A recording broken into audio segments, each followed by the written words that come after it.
नमस्कार, India voice देख रहे हैं आप और मैं हूं आपके साथ शिवम दुबे। इंडिया वॉइस के खास कार्यक्रम खबर दिन भर में आप सबका स्वागत है। बुलेटिन की शुरुआत करेंगे। लोकसभा में नेता प्रतिपक्ष और रायबरेली के सांसद राहुल गांधी प्रयागराज पहुंचे, जहां उन्होंने इलाहाबाद मेडिकल एसोसिएशन के सभागार में आयोजित संविधान सम्मान सम्मेलन में शामिल हुए, जहां उन्होंने कहा कि भाजपा कह रही है कि वो जातिगत जनगणना करवाएंगे और उसमें ओबीसी वर्ग को शामिल करेंगे। अलग अलग समुदाय और हम उन सभी की सूची चाहते हैं।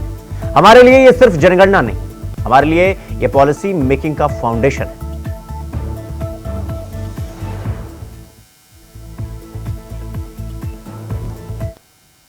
वो मोदी जी मॉडल चलाने की कोशिश कर रहे हैं, महाराजा वाला, वो शहंशाह वाला मॉडल। हमने मोदी जी को यह करवा दिया।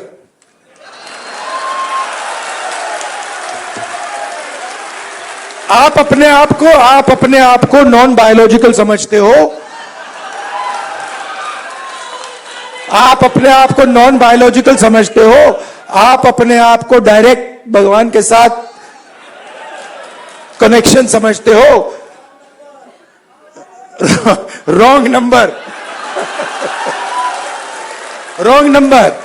चुनाव के एकदम बाद ये मैंने कहा, देखो, हिंदुस्तान के किसानों ने, मजदूरों ने सिर झुकवा के कॉन्स्टिट्यूशन से मत्था लगवा दिया।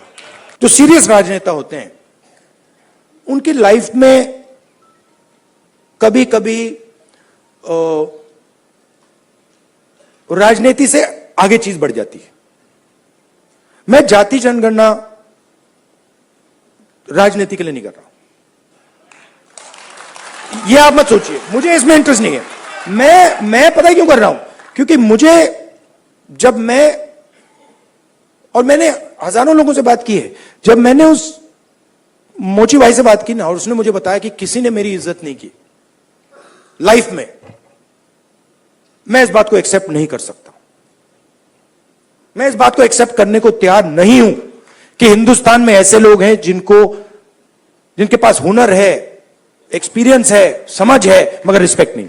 मैं इसको एक्सेप्ट नहीं कर सकता। इस देश में हुनर की इज्जत है ही नहीं। जिसके पास स्किल है, जिसके पास हुनर है, जो काम करना जानता है, उसकी इज्जत है ही नहीं। रियलिटी है ये देश की। और ये सारे के सारे जो नेटवर्क्स हैं, 21वीं सदी में हम इसको नेटवर्क कह सकते हैं। चाहे ये बड़इयों का नेटवर्क हो, मूछियों का नेटवर्क हो, धोबियों का नेटवर्क हो, इन सब में बहुत गहरी स्किल छुपी हुई है। हाथ मिलाने से पता लग जाता है। हिंदुस्तान में स्किल की तो कोई कमी नहीं है। मतलब आप आईटीआई में बढ़ई तैयार कर रहे हो, मगर हिंदुस्तान में लाखों बढ़ई हैं, उनसे आप क्यों नहीं ट्रेनिंग कराते?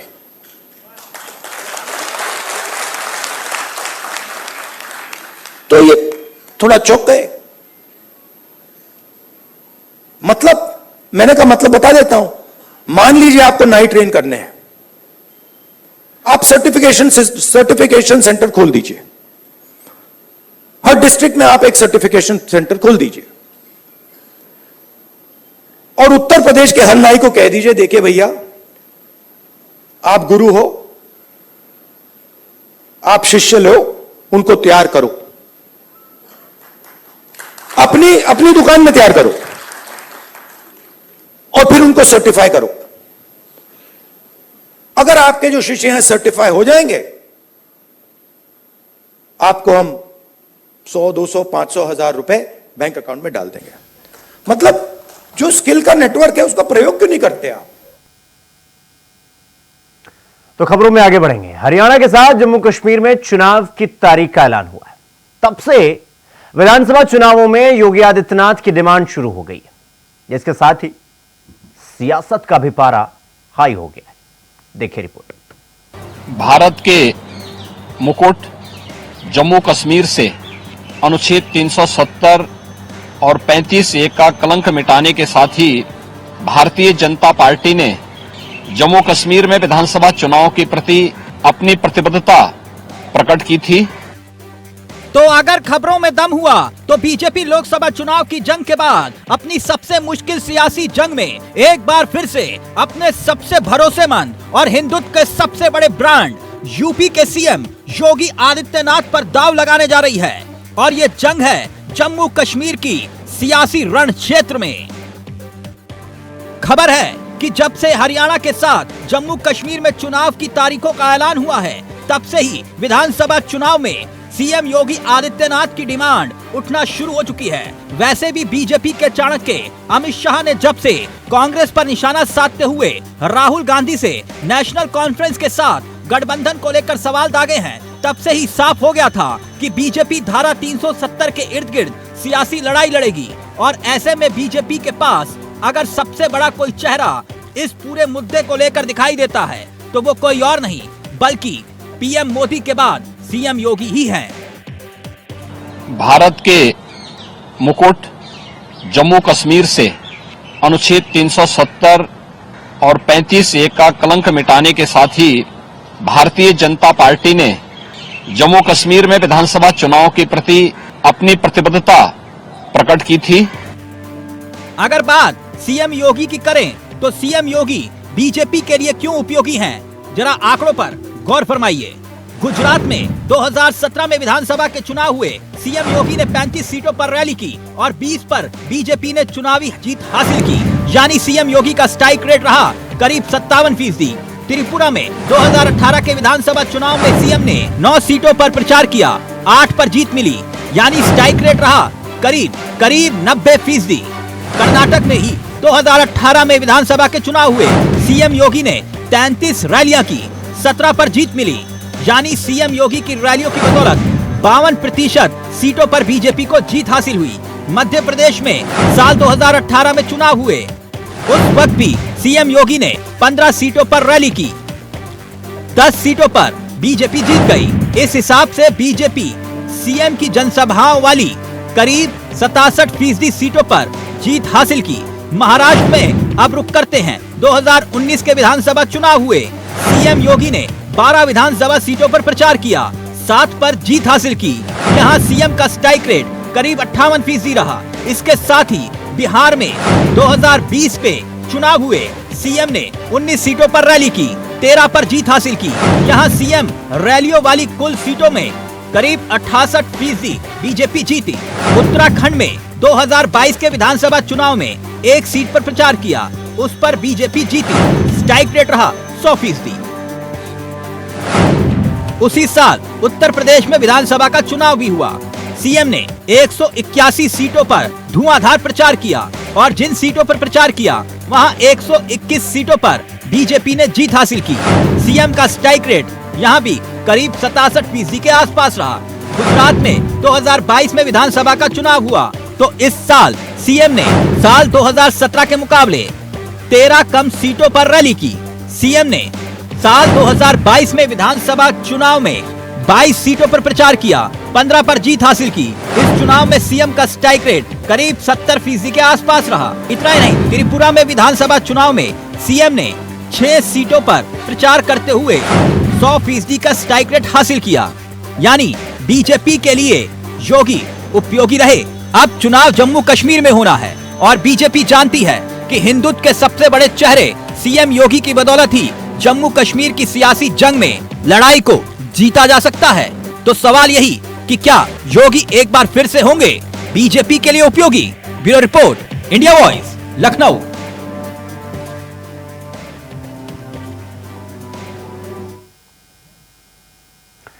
वहीं केंद्रीय गृह मंत्री अमित शाह ने छत्तीसगढ़ के रायपुर में एक उच्च स्तरीय अंतर्राज्यीय समन्वय बैठक की अध्यक्षता की। शनिवार को आयोजित इस बैठक में 7 राज्यों के वरिष्ठ अधिकारी भी शामिल हुए। बैठक में छत्तीसगढ़ के मुख्यमंत्री विष्णुदेव साय, उप मुख्यमंत्री विजय शर्मा और केंद्रीय गृह राज्य मंत्री नित्यानंद राय शामिल हुए। तो 7 राज्यों के साथ अमित शाह ने आज मंथन किया।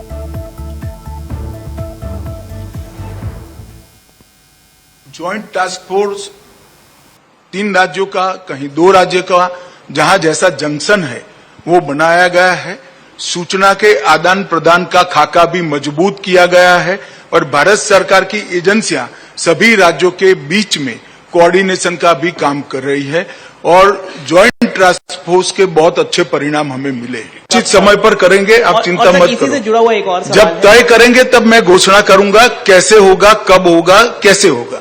पहले 10 साल में 6617 सुरक्षा कर्मी और नागरिक मृत्यु हुआ था। अब उसमें 70% कमी होकर 2004 तक ये आंकड़ा सीमित करने में हमें सफलता मिली है। इसी तरह से सुरक्षा बलों की मृत्यु में 73% की कमी और नागरिकों की मृत्यु में 69% की कमी आई है। मुझे विश्वास है कि ये हमारी लड़ाई अंतिम चरण में पहुंची है और हम देश को 2026 मार्च तक पूर्णतया नक्सल समस्या से मुक्त कर पाएंगे। आज की मीटिंग में छत्तीसगढ़ के मुख्यमंत्री जी ने कुछ फैसले भी लिए हैं जो वामपंथी उग्रवाद के लंबे समय के प्रभाव के कारण निरक्षर रह गए हैं, चाहे उनकी एज कोई भी हो। इनको साक्षर बनाने के लिए छत्तीसगढ़ सरकार और भारत सरकार का गृह मंत्रालय एक अभियान चलाएगा, ये तय हुआ है। तेंदुपत्ता की खरीदी में आमूलचूर हम परिवर्तन भी करेंगे और इसके साथ साथ एनआईए के तर्ज पर एसआईए बनाकर जो शुरुआत की है इसको और स्ट्रेंथी कर हम जो दोष सिद्धि का प्रमाण है उसको भी बढ़ाएंगे। इसके साथ साथ एक नए लुक के साथ सरेंडर पॉलिसी को भी छत्तीसगढ़ सरकार 1-2 महीने में भी घोषणा करेगी। मेरा सभी वामपंथी उग्रवाद में लिप्त हो या जुड़े हो सभी युवाओं से अपील है कि भारत सरकार इस क्षेत्र के विकास के लिए कटिबद्ध है। भारत सरकार आपके विकास के लिए कटिबद्ध है, आपके परिवार के विकास के लिए कटिबद्ध है। नई सरेंडर पॉलिसी को आप अच्छा प्रतिसाद दीजिए, हथियार छोड़िए और मोदी जी के नेतृत्व में जो विकास का एक रथ चला है, एक नया युग का आगाज। तो यहां पर रुकेंगे छोटे से ब्रेक के लिए। खबरों का सिलसिला जारी है, फौरन लौट। तो ब्रेक के बाद एक बार फिर आप सबका स्वागत है मेरे साथ। रुक करेंगे अगली खबर की ओर। उत्तर प्रदेश के मुख्यमंत्री योगी आदित्यनाथ का बयान सामने आया है जिसमें उन्होंने कहा कि नेशनल कॉन्फ्रेंस का एजेंडा देश के लिए खतरा है और कांग्रेस ने नेशनल कॉन्फ्रेंस से गठबंधन कर लिया है। सुनिए मुख्यमंत्री योगी आदित्यनाथ ने क्या कुछ कहा। भारत के मुकुट जम्मू कश्मीर से अनुच्छेद 370 और 35(a) का कलंक मिटाने के साथ ही भारतीय जनता पार्टी ने जम्मू कश्मीर में विधानसभा चुनाव के प्रति अपनी प्रतिबद्धता प्रकट की थी और अब जम्मू कश्मीर में विधानसभा चुनाव की तिथियां घोषित हो चुकी हैं। यह चुनाव न केवल जम्मू कश्मीर के लोगों बल्कि लोकतंत्र में आस्था रखने वाले हर भारतीय के लिए अत्यंत महत्वपूर्ण है। दुनिया भर की निगाह आज इस ओर लगी हुई है। ऐसे महत्वपूर्ण चुनाव में इंडी गठबंधन की जो नेतृत्व कर रही है कांग्रेस ने Abdullah and sons family private limited की नेशनल कॉन्फ्रेंस के साथ गठबंधन करके फिर से अपने राष्ट्र विरोधी मंसूबों को देश के सामने रख दिया है। हाल ही में नेशनल कॉन्फ्रेंस ने अपना मैनिफेस्टो जारी किया है। इसमें अनेक ऐसे बिंदु हैं जो भारत की एकता, भारत की अखंडता और राष्ट्रीय सुरक्षा के प्रति पूरे देश को आशंकित करती है। कांग्रेस और नेशनल कॉन्फ्रेंस का यह गठबंधन राष्ट्रीय सुरक्षा को लेकर के अनेक बड़े सवाल खड़ा करता है और भारतीय संविधान के प्रति सच्ची श्रद्धा और निष्ठा रखने वाले हर व्यक्ति को चिंतित भी करती है। मैं कांग्रेस के नेता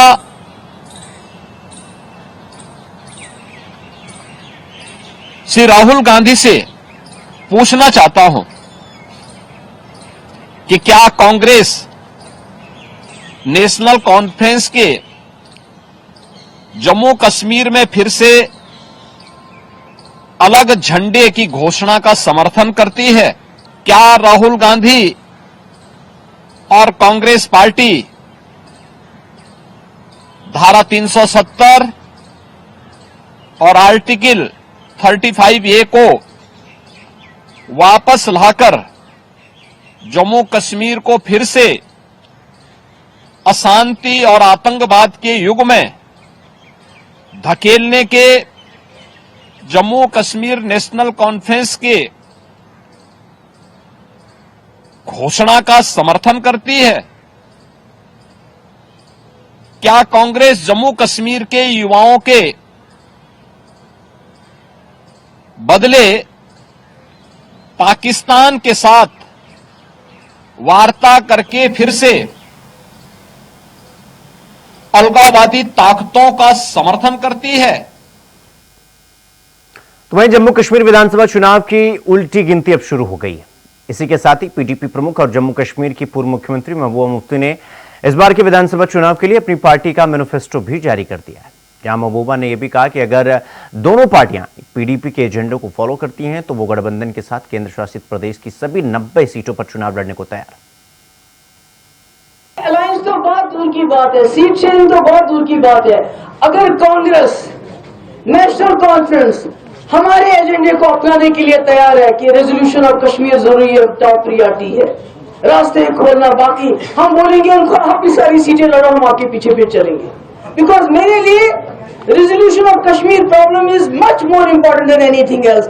जम्मू कश्मीर के लोगों की इज्जत नफस जो इस वक्त रोंदा जा रहा है वो ज्यादा जरूरी है। ये सीट मुझे 4 दो, आप 3 दो, ये मेरे लिए कोई माने नहीं रखती है। क्योंकि नेशनल, देखिए एक बात मैं बताना चाहती हूँ, जब एक मिनट प्लीज, जब हमने नेशनल कांग्रेस के साथ अलायंस किया हमारा एजेंडा था, जब हमने बीजेपी सरकार के साथ अलायंस किया हमारा एजेंडा था जिसके ऊपर हमने एग्री किया। जो नेशनल कॉन्फ्रेंस और कांग्रेस की अलायंस है इनके तो एजेंडे पे अलायंस नहीं हो रहा है, अलायंस सीट शेयरिंग पे हो रहा है। तो हम तो ऐसी किसी अलायंस की तो बात करेंगे नहीं जिसमें सीट शेयरिंग की खाली बात हो। अलायंस हमारा होना चाहिए एजेंडे के ऊपर, और हमारा एजेंडा है जम्मू कश्मीर की समस्या का समाधान। बेशक इस मुल्क के आईन के अंदर हो मगर संविधान होना चाहिए। ज्यादा तो नहीं बोलेंगे कि हम, उन्होंने बोला 200 हम 300 नहीं, हम वही बोलते हैं कि 200 यूनिट इलेक्ट्रिसिटी हम फ्री देना चाहते हैं। जो 200 से ज्यादा करेगा उसको नहीं होगा वो। और जो वन टाइम सेटलमेंट, जो पेंडिंग इलेक्ट्रिसिटी बिल्स होंगे, वाटर पे जो टैक्स है उसको अबॉलिश करना चाहते हैं, मीटर नहीं लगने चाहिए पानी के लिए। और जिन घरों में जो गरीब है, बिलो पॉवर्टी लाइन है, जिनके घर में 1 से 6 लोग हैं, मुफ्ती मोहम्मद सईद साहब की स्कीम हम फिर इंट्रोड्यूस करना चाहते हैं। क्योंकि जो चावल मिलता है, राशन मिलता है, वो पूरा नहीं पड़ता है। इसीलिए 12 सिलेंडर जो गरीब लोग हैं साल के, उनको देखना चाहते हैं हम। स्टैंप ड्यूटी जो मैंने अपने टाइम पे विमेंस के नाम पे जो प्रॉपर्टी खरीदी जाती थी उस पर मैंने स्टैंप ड्यूटी खत्म की थी, जिसकी वजह से कई प्रॉपर्टीज औरतों के नाम पे लोगों ने खरीदना शुरू कर दिया था। अनफॉर्चुनेटली उस वक्त के गवर्नर साहब ने उसको खत्म किया, हम उसको वापस लाएंगे। और जो सोशल सिक्योरिटी है उसको हम डबल करेंगे, जो ओल्ड एज पेंशन है, विडो पेंशन है, काफी सारी चीजें। वहीं देश की राजधानी दिल्ली के पूर्व उप मुख्यमंत्री और आम आदमी पार्टी के नेता मनीष सिसोदिया ने सोशल मीडिया प्लेटफॉर्म एक्स पर सीबीआई को लेकर पोस्ट किया। सिसोदिया का कहना है कि बीजेपी के एजेंडे पर सीबीआई कठपुतली बनकर नाच रही है। अरविंद केजरीवाल की जमानत मामले में सिसोदिया का यह कहना है कि सीबीआई कोर्ट में कहती है कि हमारा जवाब तैयार नहीं, सुनवाई बढ़ा दी जाए। सीबीआई सुनवाई को 14 दिन आगे बढ़ाने की बात करती है, लेकिन कठपुतली बनकर नाच रही सीबीआई को यह बताना चाहूंगा कि कितनी भी साजिश करो, एक दिन जीत सच्चाई की हो।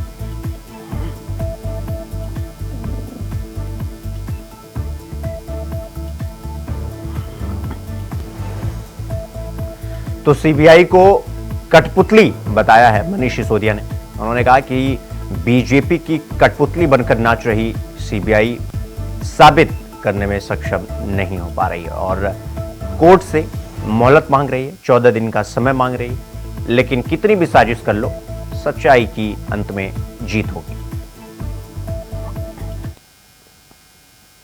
तो वहीं झांसी के मऊरानीपुर में देर शाम अवैध अतिक्रमण पर प्रशासन ने कार्रवाई की। बुलडोजर देखकर अतिक्रमणकारी मौके से वहां से भागने में कामयाब हुए। प्रशासन की टीम ने सड़क किनारे अवैध अतिक्रमण को जमींदोज कर दिया।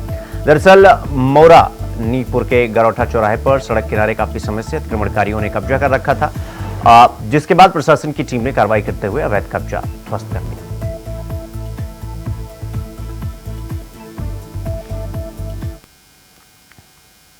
तो वहीं लखनऊ जन्माष्टमी के लिए कड़े सुरक्षा इंतजाम के लिए शोभा यात्रा के दौरान वीडियोग्राफी भी करवाई जाएगी और डीजीपी शोभा यात्रा की सीसीटीवी कैमरों से निगरानी होगी। तो डीजीपी रेलवे स्टेशन पर, बस स्टेशन पर फुल पेट्रोलिंग होगी। डीजीपी ने कहा कि भीड़ को कंट्रोल करने के लिए व्यापक इंतजाम होंगे और सोशल मीडिया पर कड़ी निगरानी रखी जाएगी।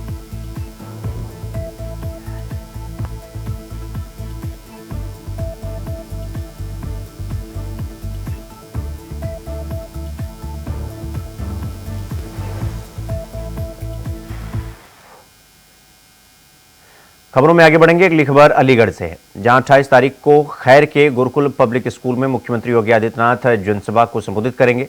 वहीं मुख्यमंत्री के कार्यक्रम को देखते हुए डीजी जोन और आईजी ने सोमना रोड स्थित गुरुकुल स्कूल का जायजा लिया।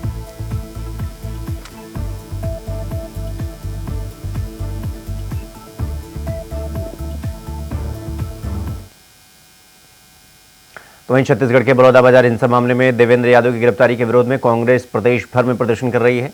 राजधानी रायपुर में पीसीसी चीफ दीपक बैज ने सीबीआई की जांच की मांग की है। इस पूरे मामले में बैज ने यह कहा कि कांग्रेसी नार्को टेस्ट कराने के लिए भी तैयार हैं, लेकिन सीएम और गृह मंत्री का भी नार्को टेस्ट हो। जब तक हिंसा मामले में दोषियों की गिरफ्तारी नहीं हो जाती, तब तक कांग्रेस का प्रदर्शन जारी रहेगा।